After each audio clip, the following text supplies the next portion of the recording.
इस वीडियो में हम लोग बिहार बोर्ड क्लास 8 प्रश्नावली 9.2 का क्वेश्चन नंबर 2 से देखेंगे। पिछले वीडियो में हमने क्वेश्चन नंबर 1 को देख लिया है। अगर आपने मेरा पिछला वीडियो नहीं देखा है तो आई बटन में आपको लिंक मिल जाएगा, वहां से जाकर के देख लीजिए।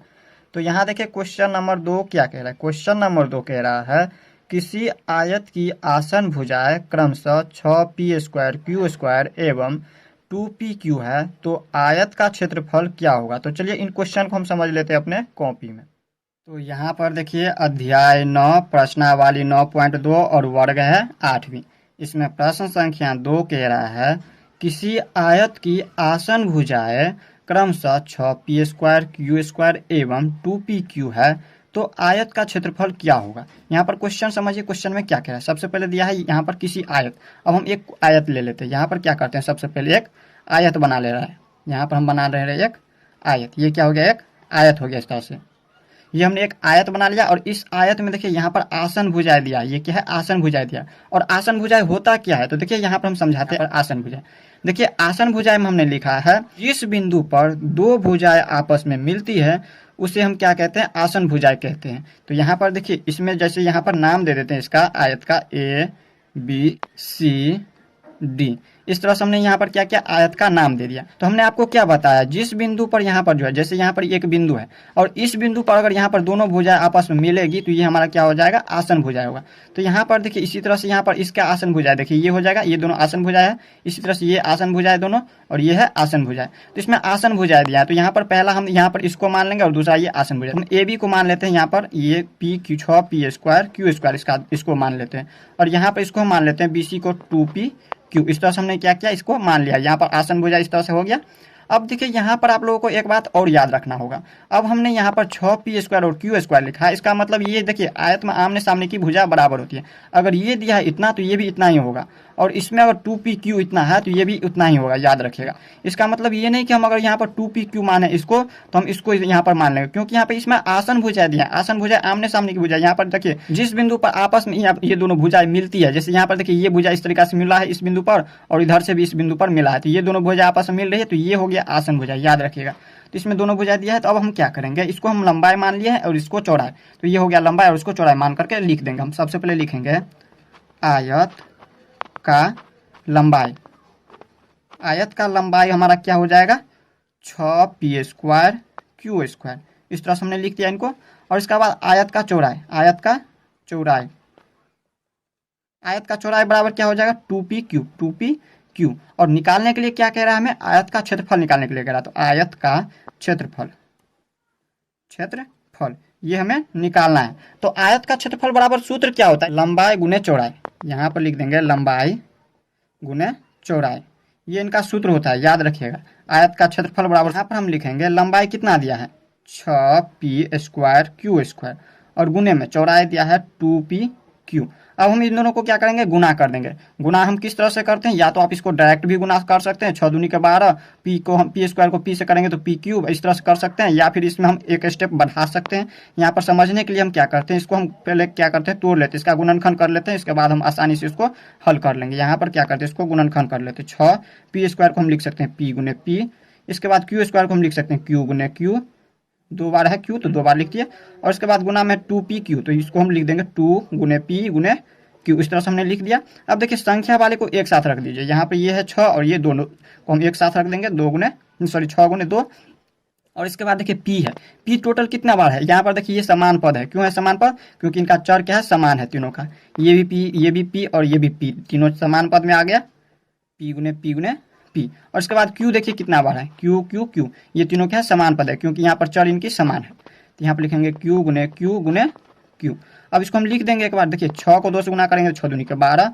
और देखिए यहाँ पर p को p से गुना करेंगे, फिर p से गुना करेंगे तो p के पावर में 3 हो जाएगा। क्यों हो जाएगा 3, क्योंकि देखिए यहाँ पर p के ऊपर अगर कुछ भी ना हो इसका मतलब एक पावर है, सभी में एक पावर होता है। जब ऊपर में कुछ भी ना रहे तो इसका मतलब सभी में एक पावर होता है, याद रखिएगा। तो देखिए इसमें क्या होता है, गुना में जब यहाँ पर चर दिया रहे यहाँ पर, तो इसमें क्या होता है, इसका पावर में जो है जुट जाता है। यहाँ पर जो पावर है, जैसे पी है तीनों में तो समान पद है तो पी लिख देंगे, और इसका पावर में ये जो जुट जाएगा +1 और +1 तो कितना हो जाएगा, +3 हो जाएगा। और इसके बाद यहाँ पर देखिए गुना है तो गुना में लिख देंगे, और इसके बाद देखिए क्यू क्यू क्यू 3 बार है तो यहाँ पर हम क्यू लिखेंगे, ये समान पद है तो समान पद में क्या होता है, यहाँ पर पावर जुट जाता है जब गुना होता है तो 1 2 और 1 3, तो यहाँ पर हो जाएगा 3, यही क्या होगा इसका आंसर। तो इस तरह से हमने क्वेश्चन नंबर 2 को देख लिया। अब देख लेते हैं हम क्वेश्चन नंबर 3 को। अब देखिए 3 नंबर में क्या कह रहा है, 3 नंबर में कह रहा है यदि किसी वर्ग की भुजा दिया है इतना तो वर्ग का क्षेत्रफल क्या होगा। यहाँ पर देखिए एक वर्ग है, सबसे पहले क्या है, एक वर्ग है तो हम वर्ग का चित्र बना लेंगे। वर्ग की चारों भुजाएं समान होती है, याद रखिएगा।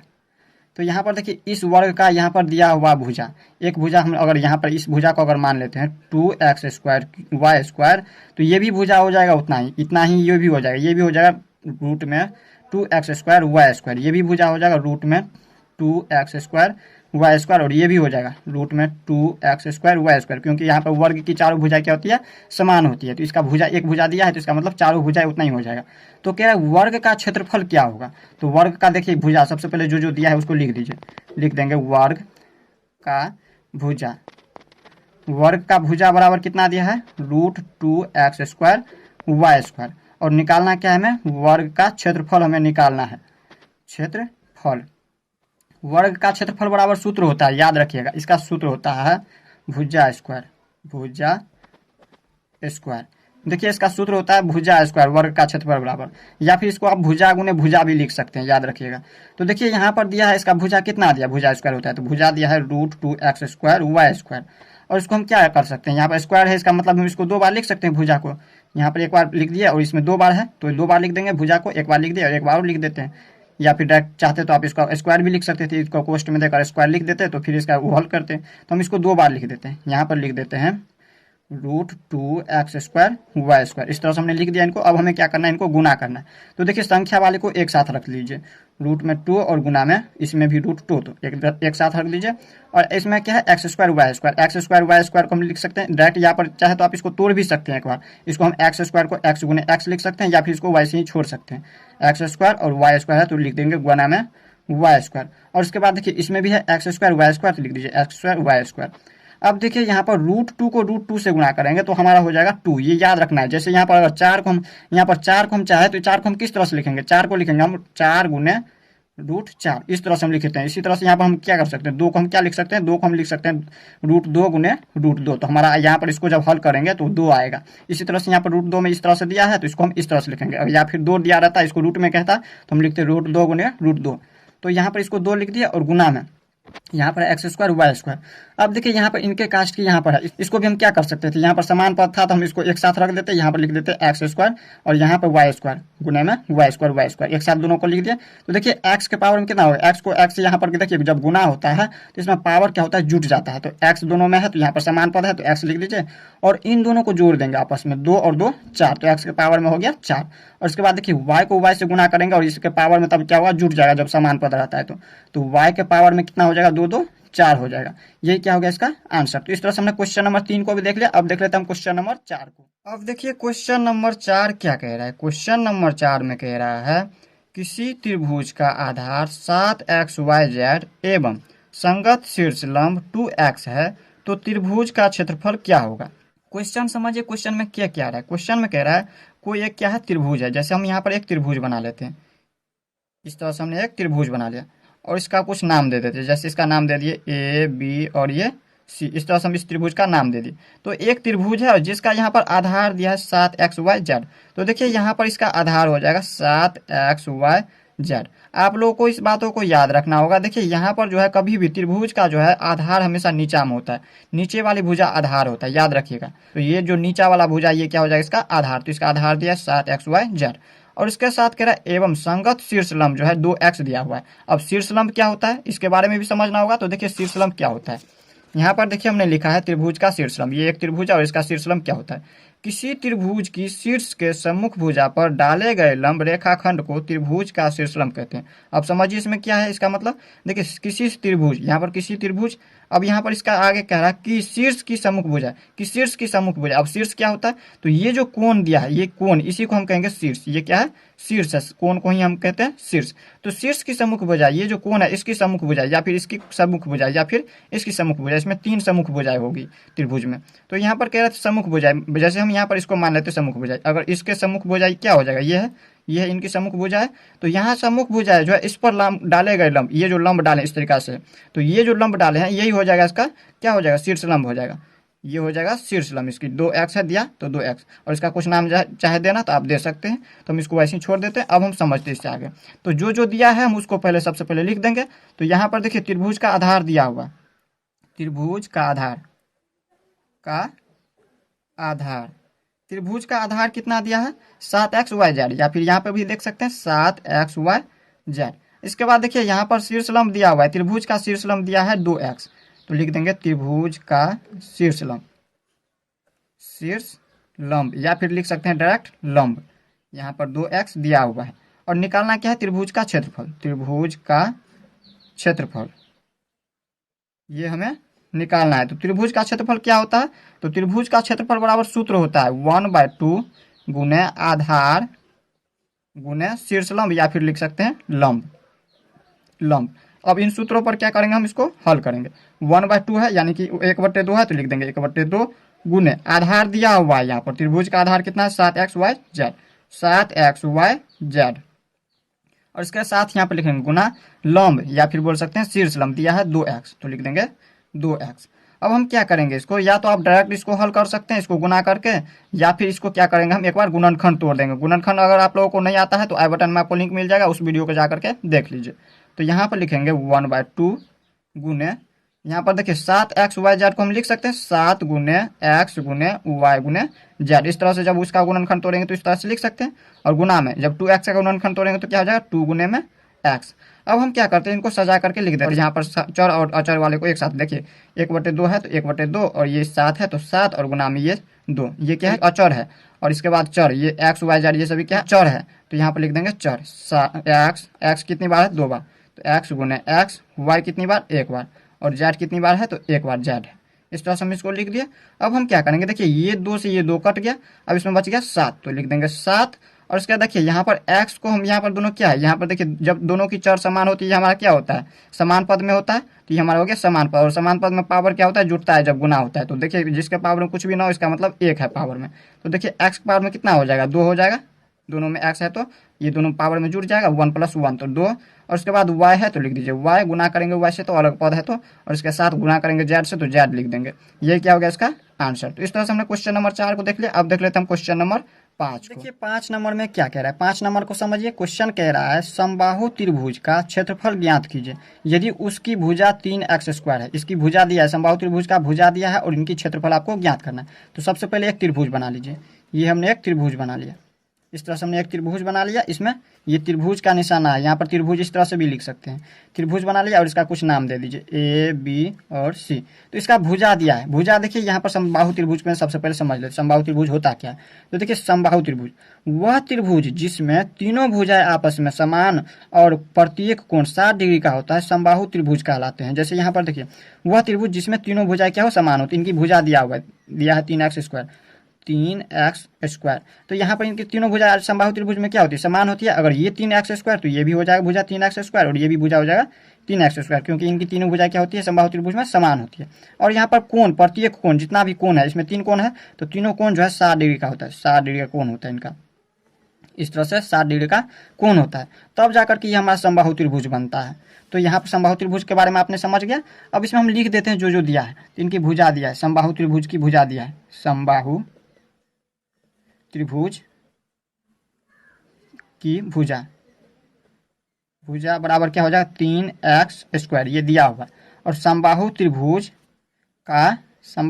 का यहाँ पर क्या निकालना है क्षेत्रफल। समबाहु त्रिभुज का क्षेत्रफल बराबर हमें निकालना है। तो देखिए समबाहु त्रिभुज का क्षेत्रफल बराबर सूत्र होता है, यानी कि फॉर्मूला होता है √3/4 और गुने भुजा स्क्वायर। भुजा स्क्वायर लिखिए, या फिर भुजा गुने भुजा भी लिख सकते हैं, भुजा स्क्वायर। तो देखिए √3/4 है तो लिख दीजिए √3/4, और गुना में यहाँ पर देखिए √3/4 तो लिख दिया। इसके बाद देखिए भुजा स्क्वायर है, भुजा स्क्वायर का मतलब भुजा गुने भुजा है, तो भुजा दिया है 3x²। इसका या तो होल स्क्वायर कर दीजिए या फिर इसी को हम 2 बार लिख देंगे। 3x² को लिख देंगे 3x², 2 बार लिख दिए, क्योंकि यहाँ पर भुजा कितनी बार है, 2 बार, स्क्वायर लगा है तो 2 बार लिख दिए। अब यहाँ पर देखिए इसको हम क्या करते हैं, सबसे पहले इसका गुणनखंड कर लेते हैं जिससे आपको आसानी हो जाए समझने में। आप डायरेक्ट भी कर सकते हैं, इसको याद रखिएगा। तो हम इसको तोड़ देते हैं ताकि आपको अच्छा से समझ आ जाए। तो √3 है तो √3 लिख दीजिए, और गुना में 3x² को हम क्या लिख सकते हैं, 3 गुने में x गुने में x, ये हम लिख सकते हैं 3x² को 3, और गुना में x² 2 बार है तो x गुने x लिख दिए। और इसके बाद देखिए 3x², इसको भी हम लिख सकते हैं 3 गुने x गुने x। इस तरह से हमने इसको लिख दिया। और बट्टे में क्या हो जाएगा, 4 है तो 4 लिख दीजिए, इन सभी के लिए बट्टा हो जाएगा 4। अब हम क्या करेंगे, थोड़ा नीचे कर लेते हैं। देखिए जो गुना हो रहा है उसको गुना करेंगे, तो हम सबसे पहले क्या करेंगे, संख्या वाले को एक साथ रख देंगे। यहाँ पर 3 और यहाँ पर 3, 3 और गुना में 3, और इसके बाद ये 3 है तो रूट में 3 है तो रूट में 3 लगा दीजिए। और इसके बाद क्या करेंगे हम, देखिए चर यहाँ पर देखिए समान हो तो हमारा समान पद में होता है, इनकी चर क्या है, चारों समान है।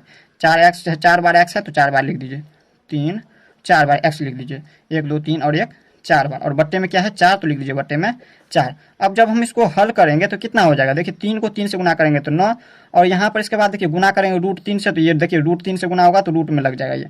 ये रूट में, √3 का मतलब क्या है, √3 का मतलब है यहाँ पर देखिए, यहाँ पर इसका मतलब है, देखिए जब हम इसको इस तरह से लिखते हैं, जब 3 लिखते हैं तो 3 में लिखते हैं √3 गुने √3।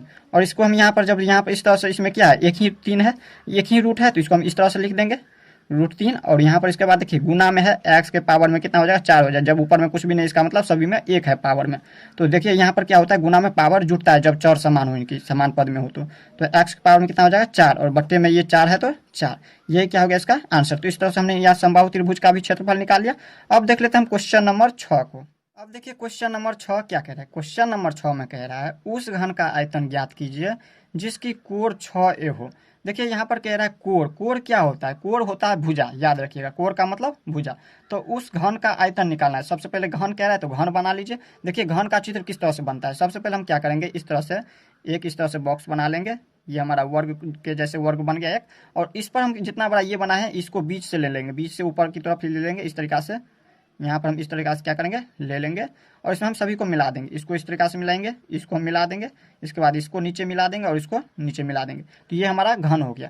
घन में जो है टोटल 12 कोण होता है, याद रखिएगा, कोण कितना होता है, 12 होता है टोटल। तो इसमें देखिए यहाँ पर घन में देखिए कोण दिया है 6 है, तो यहाँ पर 6 ये कोण दिया है इसका। तो देखिए यहाँ पर कोण तो दिया है और इसका क्या निकालना है, घन का आयतन निकालना है। तो इसका सूत्र होता है, देखिए सबसे पहले जो दिया है उसको लिख दीजिए। हल में जो है यहाँ पर निकालना है घन का कोण दिया हुआ, घन का कोण, कोण यानी कि भुजा, भुजा बराबर दिया हुआ है, कितना दिया है, 6 है, सभी भुजा हो जाएगा 6 है जब यहाँ पर ये भुजा तो। और तो इसका यहाँ पर क्या निकालना है हमें, घन का आयतन, घन का आयतन, आयतन, घन का आयतन बराबर सूत्र होता है, इसका क्या होता है, सूत्र होता है भुजा क्यूब, भुजा क्यूब, भुजा क्यूब इसका सूत्र होता है। तो यहाँ पर देखिए भुजा हमें कितना है, 6 है, ये हमें पता है। तो 6 का क्या हो जाएगा, क्यूब हो जाएगा। और इसको जब हम बाहर करेंगे, इसको हम डायरेक्ट या तो कर देंगे 6 36, और 36 को फिर 6 से गुना करेंगे तो 216 का यहाँ पर एक का पावर हो जाएगा 3। या फिर आप इसको तो इस तरह से कर सकते हैं, इसको थोड़ा सा तोड़ लीजिए, 6 को हम 3 बार लिख देते हैं ताकि आपको अच्छा से समझ आए। 6 के एक पावर में 3 है, इसका मतलब इसको हम 3 बार लिख सकते हैं। अब देखिए यहाँ पर 6, देखिए इसको हम क्या करते हैं, संख्या वाले को एक साथ रख लीजिए, 6 गुने 6 और गुना 6, तीनों में से हम ले लिए, और गुना में ए 3 बार लिख दीजिए, ए गुने ए। अब देखिए 6 को 6 से गुना करेंगे तो 36, और 36 को 6 से करेंगे तो 216। और देखिए ए के पावर में कितना हो जाएगा, जब ए को ए से गुना करेंगे 3 बार तो ए के पावर में हो जाएगा 3, क्योंकि यहाँ पर पावर क्या होता है, जुट जाता है जब गुना होता है। तो ए के पावर में 3, यही हो गया इसका आंसर। तो इस तरह से हमने क्वेश्चन नंबर 6 को देख लिया। अब देख लेते हैं हम क्वेश्चन नंबर 7 को। अब देखिए क्वेश्चन नंबर 7 क्या कह रहा है, क्वेश्चन नंबर 7 कह रहा है यदि एक कलम का मूल्य इतना रुपया होता है तो इतना कलम का मूल्य क्या होगा। देखिए आप इसको एग्जाम्पल से समझिए, अगर एक कलम का मूल्य 5 रुपया, ये हमारा चर में दिया है और इसको हम संख्या में समझते हैं। यहाँ पर देखिए एक कलम का मूल्य अगर 5 रुपया, यहाँ पर अगर आपको पूछ दे 3 कलम का मूल्य कितना होगा, तो आप क्या कीजिएगा, यहाँ पर 3, ये 5 से गुना कर दीजिएगा 3 को। देखिए एक कलम का मूल्य अगर 5 रुपया तो आपको पूछे 3 कलम का मूल्य कितना होगा, तो यही ना करिएगा, 5 को हम 3 से गुना कर देंगे तो निकल जाएगा ये 3 कलम का मूल्य। 3 कलम का मूल्य कितना होगा, 15 रुपया। इसी तरह से इसमें भी दिया है, एक कलम का मूल्य दिया है इतना, लिख देते हैं एक कलम का मूल्य, एक कलम का मूल्य, एक कलम का मूल्य कितना दिया हुआ है, x² हुआ है, ये चर में दिया है। और यहाँ पर निकालना कितने कलम का मूल्य है, y² x का कलम का मूल्य निकालना है हमें। तो मूल्य निकालना है तो हम क्या करेंगे, जिस तरह से इसमें गुना करते हैं, इससे गुना किए 5 वाले से एक कलम का मूल्य से गुना किए, इसी तरह से हम एक कलम का मूल्य कितना है एक्स स्क्वायर वाई है, तो इस कलम के मूल्य से हम इस कलम के मूल्य को गुना कर देंगे वाई स्क्वायर एक्स से, तो हमारा पूरे कलम का मूल्य निकल जाएगा। तो यहाँ पर देखिए इसको हम गुना किस तरह से करेंगे, या तो आप एक बार इसको गुणनखंड में तोड़ लीजिए या फिर इसको डायरेक्ट भी कर सकते हैं। तो इसको हम गुणनखंड तोड़ लेते हैं। इस बार एक्स स्क्वायर को हम लिख सकते हैं एक्स गुने एक्स, और वाई को हम एक बार लिख देंगे, इसके बाद वाई स्क्वायर को लिख सकते हैं वाई गुने वाई, और उसके बाद एक्स है तो एक्स। अब देखिए हम यहाँ पर एक्स को हम लिख देते पहले, एक्स एक्स एक्स, ये तीनों क्या है समान पद में। जब चर समान पद में होता है तो यहाँ पर एक्स कितनी बार हो जाएगा, एक्स यहाँ पर 3 बार। तो हम डायरेक्ट कर लेते हैं, या तो आप चाहे तो एक बार इसको सजा करके लिख सकते हैं या फिर डायरेक्ट कर दीजिए। एक्स के पावर में कितना हो जाएगा 1 2 और ये 3 पावर में जुड़ जाता है। और इसके बाद देखिए y को हम गुना करेंगे 3 बार तो कितना हो जाएगा, y के पावर में 3 हो जाएगा। यही हो गया इसका आंसर। अब देख लेते हैं हम क्वेश्चन नंबर 8। अब देखिए क्वेश्चन नंबर 8 क्या कह रहा है। क्वेश्चन नंबर 8 में कह रहा है यदि कोई व्यक्ति एक्स स्क्वायर बट्टे में 2 किलोमीटर घंटा की चाल से चल रहा है तो 2 घंटे में वह कितनी दूरी तय करेगी। क्वेश्चन समझिए क्या कह रहा है। क्वेश्चन में कह रहा है कोई व्यक्ति है जो यहाँ पर एक्स स्क्वायर बट्टे में 2 किलोमीटर क्या कर रहा है 1 घंटा में चल रहा है, इनकी चाल दिया होगा ये इतना किलोमीटर।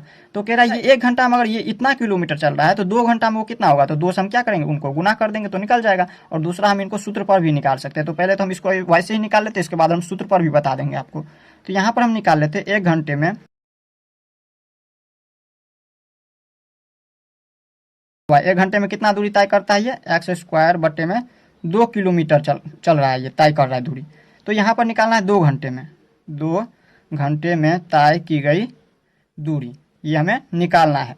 तो 2 घंटे में ये कितना दूरी तय करेगा, तो हम इसको क्या करेंगे इतना में गुना करेंगे। हम समझते हैं यहाँ पर एक्स स्क्वायर और बट्टे में ये 2 है तो 2, और इसको हम 2 से जब गुना कर देंगे तो पता चल जाएगा ये कितना किलोमीटर दूरी तय कर रहा है।